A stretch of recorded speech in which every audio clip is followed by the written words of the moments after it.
Emma. By Jane Austen. Book 2. Chapter 12. One thing only was wanting to make the prospect of the ball completely satisfactory to Emma's being fixed for a day within the granted term of Frank Churchill's stay in Surrey, for, in spite of Mr. Weston's confidence, she could not think it so very impossible that the Churchills might not allow their nephew to remain a day beyond his fortnight. But this was not judged feasible. The preparations must take their time. Nothing could be properly ready till the third week were entered on, and for a few days they must be planning, proceeding and hoping in uncertainty at the risk, in her opinion, the great risk, of its being all in vain. Enscombe, however, was gracious in fact, if not in word. His wish of staying longer evidently did not please, but it was not opposed. All was safe and prosperous, and as the removal of one solicitude generally makes way for another, Emma, being now certain of her ball, began to adopt as the next vexation Mr. Knightley's provoking indifference about it. Either because he did not dance himself, or because the plan had been formed without his being consulted, he seemed resolved that it should not interest him, determined against its exciting any present curiosity, or affording him any future amusement. To her voluntary communications Emma could get no more approving reply than, "Very well. If the Westons think it worth while to be at all this trouble for a few hours of noisy entertainment, I have nothing to say against it, but that they shall not choose pleasures for me. Oh, yes, I must be there, I could not refuse, and I will keep as much awake as I can, but I would rather be at home, looking over William Larkins's week's account, much rather, I confess. Pleasure in seeing dancing? Not I, indeed I never look at it. I do not know who does. Fine dancing, I believe, like virtue, must be its own reward. Those who are standing by are usually thinking of something very different." This Emma felt was aimed at her, and it made her quite angry. It was not in compliment to Jane Fairfax, however, that he was so indifferent, or so indignant. He was not guided by her feelings in reprobating the ball, for she enjoyed the thought of it to an extraordinary degree. It made her animated, open-hearted. She voluntarily said, "Oh, Miss Woodhouse, I hope nothing may happen to prevent the ball. What a disappointment it would be. I do look forward to it, I own, with very great pleasure." It was not to oblige Jane Fairfax, therefore, that he would have preferred the society of William Larkins. No. She was more and more convinced that Mrs. Weston was quite mistaken in that surmise.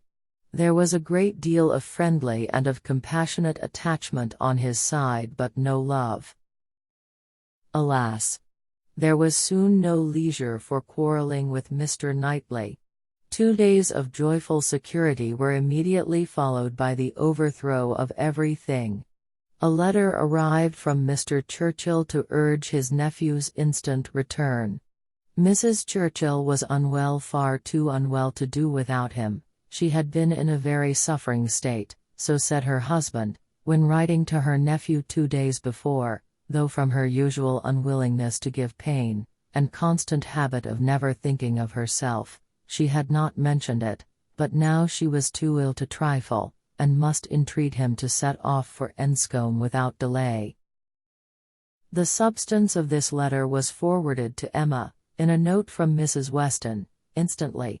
As to his going, it was inevitable.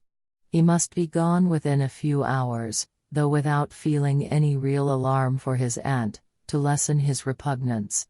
He knew her illnesses, they never occurred but for her own convenience. Mrs. Weston added, that he could only allow himself time to hurry to Highbury, after breakfast, and take leave of the few friends there whom he could suppose to feel any interest in him, and that he might be expected at Hartfield very soon. This wretched note was the finale of Emma's breakfast. When once it had been read, there was no doing anything but lament and exclaim. The loss of the ball, the loss of the young man, and all that the young man might be feeling. It was too wretched.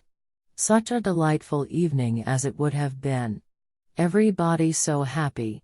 And she and her partner the happiest. I said it would be so, was the only consolation. Her father's feelings were quite distinct. He thought principally of Mrs. Churchill's illness, and wanted to know how she was treated, and as for the ball, it was shocking to have dear Emma disappointed, but they would all be safer at home. Emma was ready for her visitor some time before he appeared, but if this reflected at all upon his impatience, his sorrowful look and total want of spirits when he did come might redeem him. He felt the going away almost too much to speak of it. His dejection was most evident. He sat really lost in thought for the first few minutes, and when rousing himself, it was only to say, "Of all horrid things, leave-taking is the worst." "But you will come again," said Emma. "This will not be your only visit to Randalls." "Ah," shaking his head, "the uncertainty of when I may be able to return. I shall try for it with a zeal. It will be the object of all my thoughts and cares. And if my uncle and aunt go to town this spring, but I am afraid they did not stir last spring, I am afraid it is a custom gone forever. Our poor ball must be quite given up." "Ah! That ball! Why did we wait for anything? Why not seize the pleasure at once? How often is happiness destroyed by preparation, foolish preparation? You told us it would be so. Oh, Miss Woodhouse, why are you always so right?"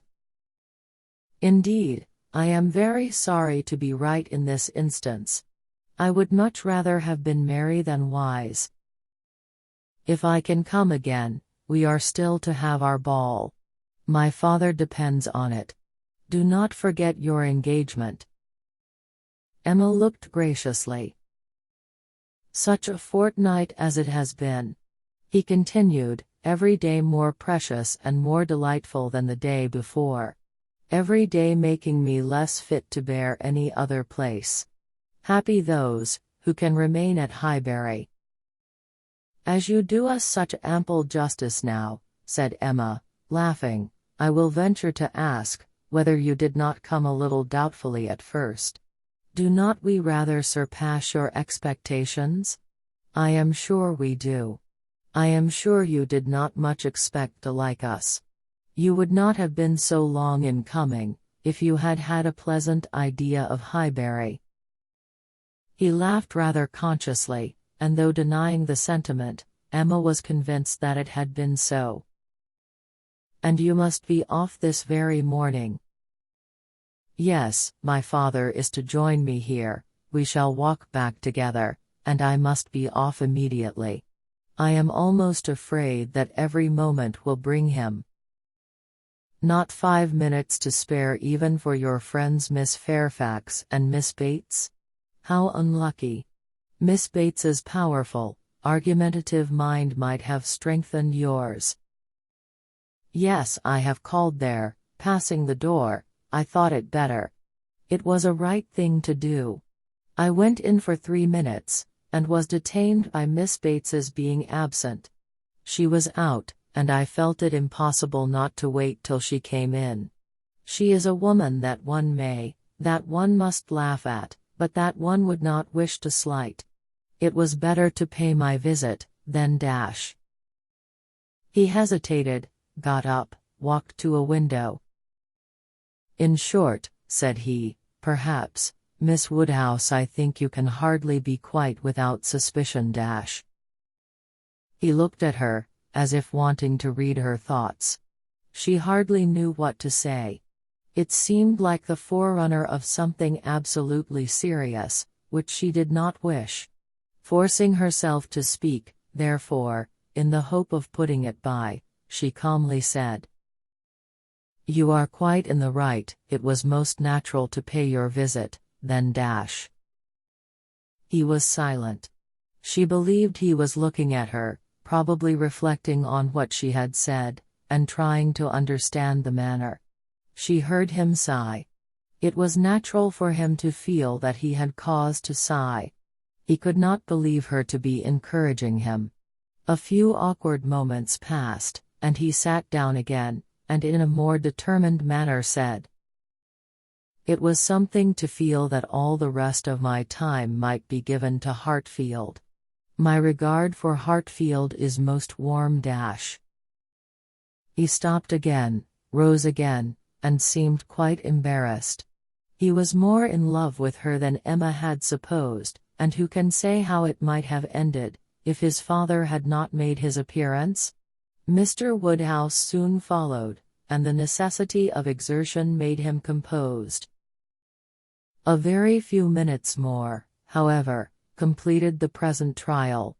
Mr. Weston, always alert when business was to be done, and as incapable of procrastinating any evil that was inevitable, as of foreseeing any that was doubtful, said, it was time to go, and the young man, though he might and did sigh, could not but agree, to take leave. "I shall hear about you all," said he, "that is my chief consolation. I shall hear of everything that is going on among you.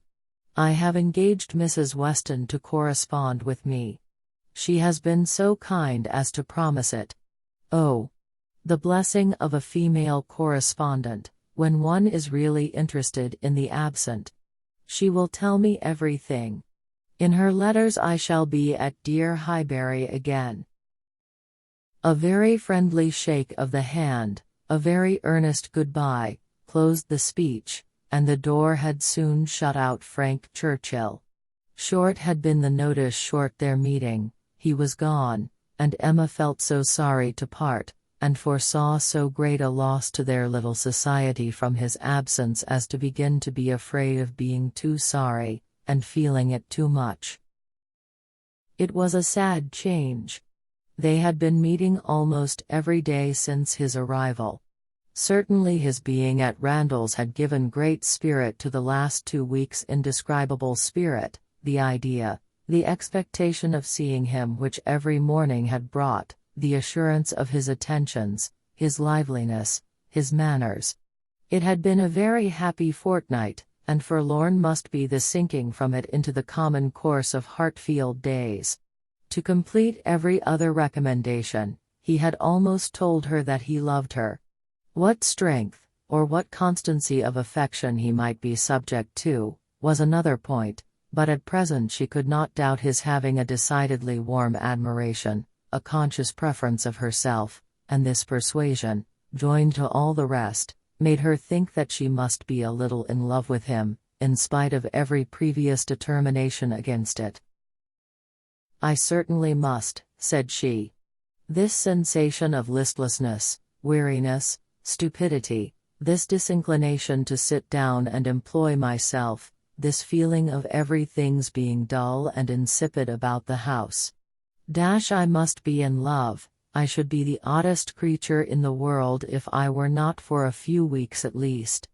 Well, evil to some is always good to others. I shall have many fellow mourners for the ball, if not for Frank Churchill, but Mr. Knightley will be happy. He may spend the evening with his dear William Larkins now if he likes." Mr. Knightley, however, showed no triumphant happiness. He could not say that he was sorry on his own account, his very cheerful look would have contradicted him if he had, but he said, and very steadily, that he was sorry for the disappointment of the others, and with considerable kindness added, "You, Emma, who have so few opportunities of dancing, you are really out of luck, you are very much out of luck." It was some days before she saw Jane Fairfax, to judge of her honest regret in this woeful change, but when they did meet, her composure was odious. She had been particularly unwell, however, suffering from headache to a degree, which made her aunt declare, that had the ball taken place, she did not think Jane could have attended it, and it was charity to impute some of her unbecoming indifference to the languor of ill health.